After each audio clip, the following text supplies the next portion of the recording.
अर्थ क्रम से उन दोनों की वैराग्य एवं अध्यात्म ज्ञान में निष्ठा तथा चुड़ाला को यथार्थ ज्ञान से परमात्मा की प्राप्ति।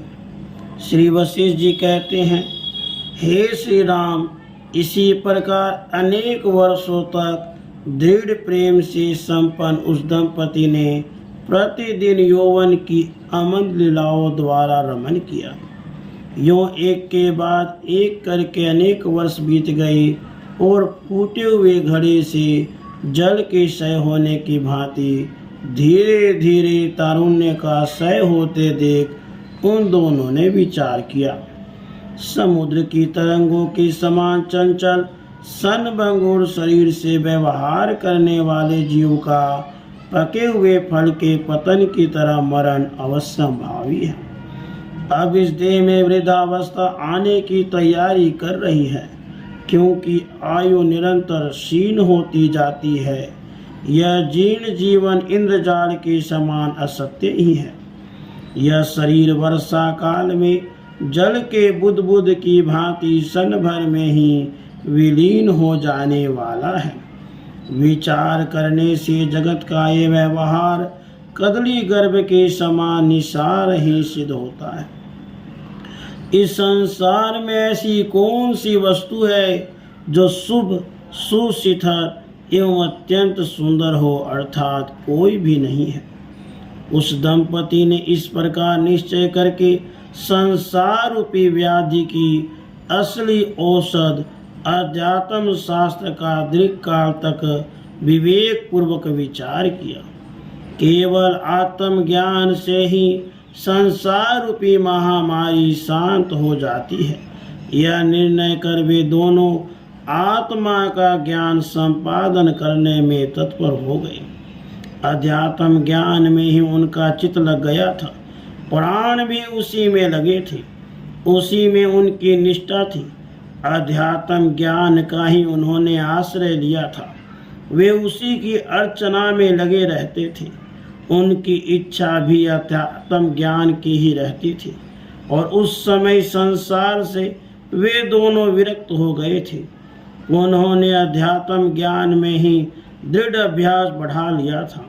वे एक दूसरे को अध्यात्म ज्ञान का ही प्रबोध कराते थे। उनकी प्रीति उसी ज्ञान में थी एवं परस्पर उनका समस्त आरंभ उसी में होता था। उसके बाद वह चुड़ाला अध्यात्म विषय को जानने वाले महात्माओं के मुख से संसार दुख समुद्र से पार करने में समर्थ आत्मज्ञान उपयोगी मनोहर पदकर्मों से संयुक्त शास्त्रार्थों का निरंतर श्रवण करके बाह्य शरीर के व्यापारों से उपरत और उज्ज्वल उग्र बुद्धि से युक्त हो अपनी आत्मा के विषय में इस प्रकार अहर्निश विचार करने लगे। अब मैं स्वयं विवेचन करके अपने आप का पता लगाती हूँ कि मैं क्या हूँ। यह संसार मोह किसको कैसे कहाँ से प्राप्त हुआ है। यह देह तो जड़ है, इसलिए देह में नहीं हूँ, यह अटल निश्चय है। हाथ पैर आदि कर्मेंद्रिय समुदाय भी इस शरीर से अभिन्न अवयव रूप ही है। कभी अवयव और अवयवी में भेद नहीं होता, इसलिए वे भी जड़ ही हैं।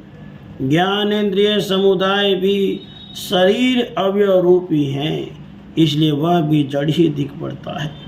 संकल्प आत्मक शक्ति रखने वाला जो मन है उसे भी मैं जड़ ही मानती हूँ, क्योंकि ज्ञानेंद्रिया मन से ही प्रेरित होती है। जैसे गोफन से पाषाण प्रेरित होता है, वैसे ही मन भी बुद्धि के निश्चयों से प्रेरित होता है। इस तरह निश्चय रूपा बुद्धि भी जड़ी है, यह अटल निश्चय है। अहंकार भी सार शून्य तथा मुर्दे के समान है, इसलिए जड़ी है, क्योंकि बुद्धि अहंकार से प्रेरित होती है।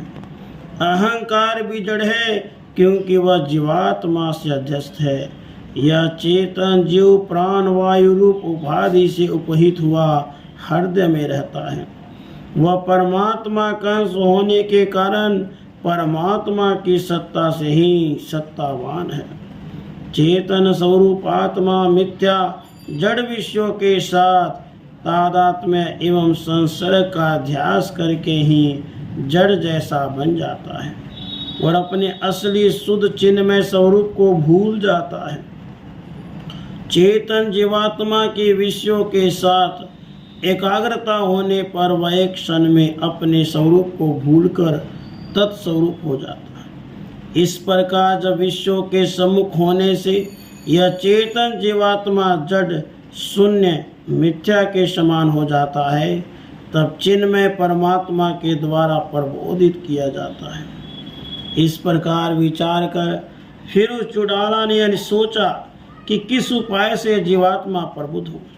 बहुत समय के बाद उसने आत्म तत्व को जान लिया और वह कहने लगी, अहो बड़े आनंद का विषय है, दीर्घ काल के बाद मुझे उस निर्विकार जानने योग्य परमात्मा के स्वरूप का अनुभव हो गया, जिसे जान लेने पर पुरुष फिर उससे च्युत नहीं होता। वास्तव में एक महान चेतन परमात्मा ही इस संसार में सत्य रूप से विराजमान है। उसको महासत्ता भी कहते हैं। यह निष्कलंक, समरूप, विशुद्ध और अहंकार रहित है। उसका स्वरूप शुद्ध विज्ञान ही है। वह परम मंगलमय केवल सत्य स्वरूप है। वह अपने परमानंद स्वरूप से कभी विचलित नहीं होता। एक बार उसका साक्षात्कार हो जाने पर वह फिर सदा प्रत्यक्ष रहता है। उसका कभी अभाव नहीं होता। वह ब्रह्म, परमात्मा आदि नामों से कहा गया है। ज्ञाता, ज्ञान, ज्ञेय रूप त्रिपुटी इस परमात्मा से भिन्न कोई वस्तु नहीं है। वह चेतन परमात्मा ही मन, बुद्धि आदि इंद्रिय पदार्थों के रूप में प्रकट होकर क्रियाशील होता है। जैसे समुद्र के जल में तरंग आदि वास्तव में उत्पन्न न हुए भी उत्पन्न हुए से प्रतीत होते हैं, वैसे ही महाचेतन में जगत वास्तव में उत्पन्न न होते हुए भी उत्पन्न हुआ सा प्रतीत होता है। इस नित्य चिन्मय परमात्मा के जन्म, मरण, सद्गति, असद्गति या नाश की कहीं संभावना ही नहीं है। यह परमात्मा अछेद्य, अदाय और परम विशुद्ध है। आहा, मैं बहुत काल के बाद शांत होकर सब ओर से परम निर्वाण पद को प्राप्त हुआ। कुम्हार आदि के द्वारा बनाई गए मृत्तिका की सेना जैसे मृत्तिका रूपी है, वैसे ही सुर, असुर आदि से युक्त यह विश्व स्वभावतः पर ब्रह्म रूपी है। दृष्टा एवं दृश्य रूप सत्ता भी एक चैतन्य स्वरूपी है। यह एक के है, यह द्वैत है, यह मैं हूँ, यह मैं नहीं हूँ इत्यादि ब्रह्म जनित मोह क्या चीज है, और वह किस तरह, किसको, कहाँ से और कहाँ हुआ है, अर्थात किसी को कहीं नहीं। यह सब मिथ्या है। अतः मैं अपने अंदर अनंत पारमार्थिक स्वरूप को अनायास प्राप्त कर अब शांत रूप से स्थित हूँ। न तो इदम है, न अहम है, न दूसरा है, न भाव है, न भाव ही है। सब कुछ शांत, निरालंब, केवल पर ब्रह्म स्वरूप परमात्मा ही है। इस प्रकार परमात्मा के मनन में परायण वह चुड़ाला यथार्थ ज्ञान के द्वारा उस परमात्मा के वास्तविक स्वरूप को तत्व से जानकर राग, भय, मोह आदि अज्ञान विकारों के शांत होने से उसी प्रकार शांत हो गई जैसे शरत काल में आकाश बादलों से रहित हो जाता है। राधे कृष्ण, राधे कृष्ण।